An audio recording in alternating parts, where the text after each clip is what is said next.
No, you can't just leave me like this! I need help right now! Dare you speak to me like that? I built this family! You're destroying us! I expect respect from everyone at this table. That's not possible!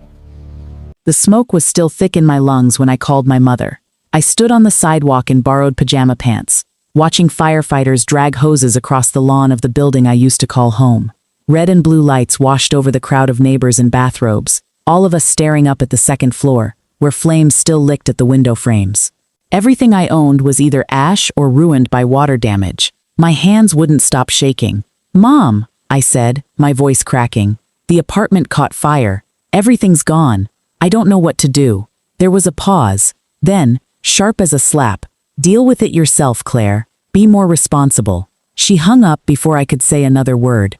I stood there holding a dead phone call, watching orange light flicker in what used to be my kitchen window, and I understood something in that moment. I was completely alone. Whatever came next, I would have to face it by myself. But that's not where this story began. 3 months earlier, I was the family joke. At every dinner, my stepbrother Derek got the compliments, the promotions, the "Have you seen what Derek's doing now?" My mother remarried when I was 12, and from that day forward, Derek became the golden child, and I became the afterthought. The quiet one, the difficult one, the daughter who never quite measured up to her new brother's shine. What none of them knew was that I'd spent the last 6 years building a career they never bothered to ask about. I worked as a forensic accountant, specializing in insurance fraud investigation. I'd helped put away people who thought they were untouchable, men in expensive suits who never imagined a quiet woman with a laptop could unravel years of their careful lies. I was good at my job, very good. I just never talked about it at family dinners, because nobody ever asked. Derek, meanwhile, was drowning in debt from a failed business venture he'd hidden from everyone except me.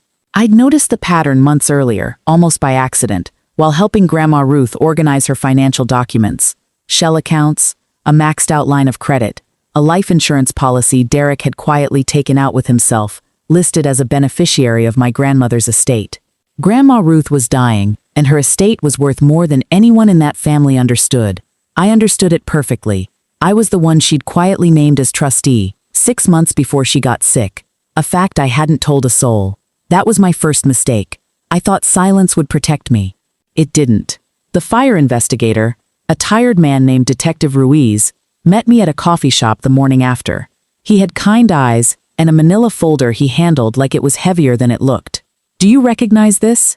he asked, sliding a photo across the table. It was a lighter, nothing special, except for the engraving on the side. 2 initials I knew better than my own name. DM, my stepbrother's initials. "Who visited your place lately?" he asked, watching my face carefully, like he already suspected the answer mattered more than I wanted it to. My stomach dropped. Derek had come by 2 weeks earlier, unannounced, asking to catch up, bringing a coffee I never touched. I'd thought it was strange at the time. He never visited without a reason. Now it felt like something else entirely. Ruiz slid over a second photo. This one turned my stomach with dread. A small hidden camera, melted almost beyond recognition but still identifiable, tucked behind where my bookshelf used to stand. Someone had been watching me, documenting my schedule, waiting for the right night. "We found accelerant traces near your electrical panel," Ruiz said quietly. "This wasn't an accident. Someone wanted this fire to happen, and wanted it to look like it didn't. Remember that detail. It matters later." I didn't tell my family what I knew. Not yet. Instead, I did what I do best. I pulled records. I traced the shell accounts back through 3 shell companies to a single account under Derek's name. I found the insurance policy he'd taken out on my apartment months earlier. A policy where he'd fraudulently listed himself as a co-owner, forging a signature that was almost, but not quite, mine. I found wire transfers to a restoration company that didn't legally exist. I found text messages between Derek and a man he'd paid in cash to help make it look convincing. Every day, my mother called to remind me how disappointing my life had become. "Have you found a place yet?" she asked one evening, her tone brisk and impatient. "Derek says you should just move into a hostel until you figure your life out. He's worried about you, you know. More than I am, honestly." I said nothing.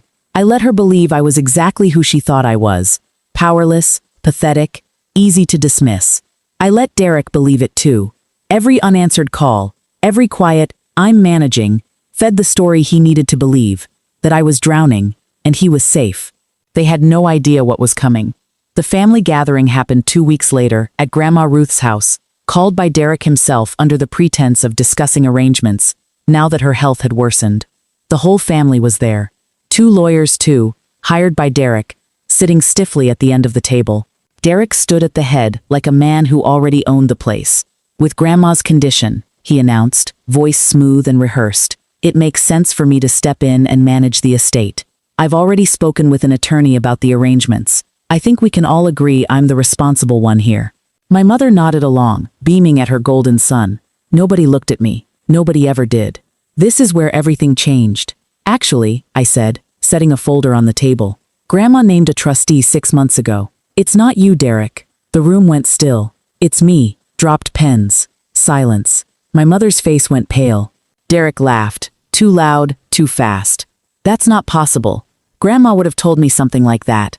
"She did tell someone," I said. "She told the person she trusted to actually handle it properly." I opened the folder, which is convenient, because I also happen to be a licensed forensic fraud investigator. And I've spent the last 2 weeks looking into exactly how my apartment caught fire 3 days after you visited it. I laid the documents on the table one by one, the lighter with his initials, the forged insurance policy, the wire transfers to a company that didn't exist, the hidden camera footage, recovered and enhanced, showing him inside my apartment on a day he'd sworn under his breath he'd never set foot in. Nobody in that room breathed. "You tried to burn down my life," I said, "to collect insurance money and clear your debt before Grandma's estate transferred to whoever she trusted most. And you were hoping I'd be blamed for it, or worse, that I wouldn't survive it at all." Derek's face drained of color. My mother's hands trembled around her water glass. That was his first mistake. He never imagined I'd been paying attention. The cascade came fast after that. Detective Ruiz had already been quietly building a parallel case. My documents sealed it. Derek was arrested within the week on arson and insurance fraud charges. The forged signature triggered a broader fraud investigation into his failed business, which uncovered 2 more victims of nearly identical schemes. His fiancée left him before his bail hearing was even scheduled. The company he'd built his entire image around collapsed under scrutiny within a month, taken apart piece by piece in the local news. My mother tried to call, over and over. I let it ring. Eventually she left a voicemail, her voice smaller than I'd ever heard it. "I didn't know," she said. "I should have believed you. I'm sorry, Claire. I didn't celebrate. I didn't gloat. I simply moved forward, into a new apartment, back into my career, back into a life that had always been mine, even when no one else could see it clearly." Epilogue. 6 months later, Derek pleaded guilty to arson and insurance fraud, receiving a multi-year sentence. Grandma Ruth's estate passed into the trust exactly as she'd intended before she passed peacefully that spring. And under my management, a portion of it now funds fire safety programs for tenants who, like me, once had nowhere else to turn. My mother and I speak occasionally now. It's not what it used to be. It may never be. But I no longer need her approval to know my own worth. Sometimes the people who underestimate you the most are the ones sitting closest to you at the dinner table.